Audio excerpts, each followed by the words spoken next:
m'appelle Kouka, je suis artiste plasticien d'origine franco-congolaise et je vis et je travaille à Paris.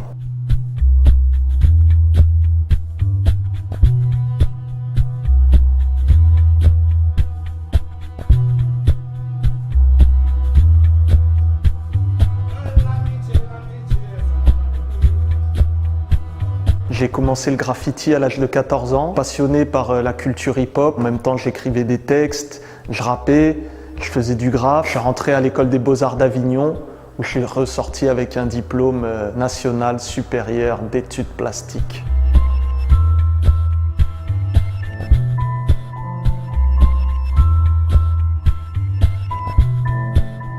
C'était un domaine qui était proche de moi parce que j'ai un grand-père qui était peintre. Je suis né dans l'appartement qui lui servait d'atelier. Donc j'ai grandi vraiment avec tout un tas de peintures très obscures, très figuratifs autour de moi. J'ai un arrière-grand-père qui était également maître verrier. Cette notion de la lumière, de la peinture, de l'image était très présente pendant toute mon enfance. J'ai fait du graffiti pendant 10 ans. Ensuite, quand j'ai commencé à faire ma série des guerriers bantous, j'ai dû en peindre environ 150, 200 à travers le monde. Donc s'il faut faire le calcul, je dirais qu'on doit approcher le millier de peintures.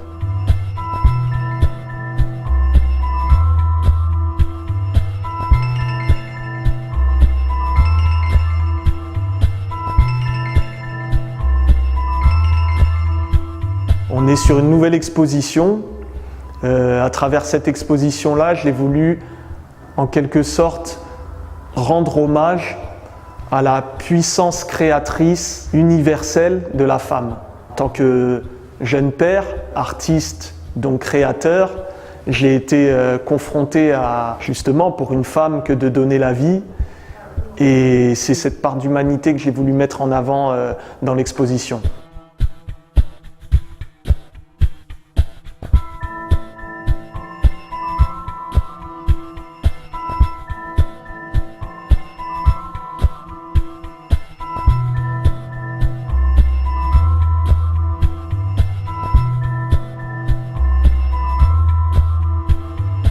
Il y a des œuvres en fait qui sont tout simplement des réinterprétations d'œuvres déjà existantes. On peut par exemple voir un portrait sur le regard de la Vénus de Milo. On peut voir le portrait d'une femme noire peint par Marie-Guillemine Benoît en 1800.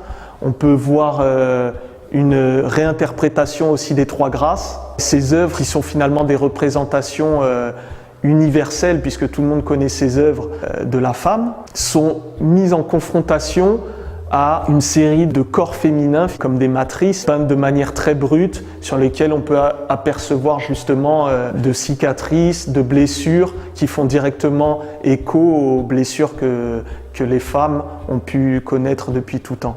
Le premier conseil que j'aurais à donner à la jeunesse, c'est déjà d'aimer leur maman de tout leur cœur, de vivre l'instant présent, de pouvoir être fier de son identité, parce que c'est quelque chose qui est important. On est tous différents, on est tous égaux, donc il faut assumer ce qu'on est tout simplement et ne pas avoir peur de le crier haut et fort. Je terminerai par le titre de cette œuvre, La beauté sauvera le monde.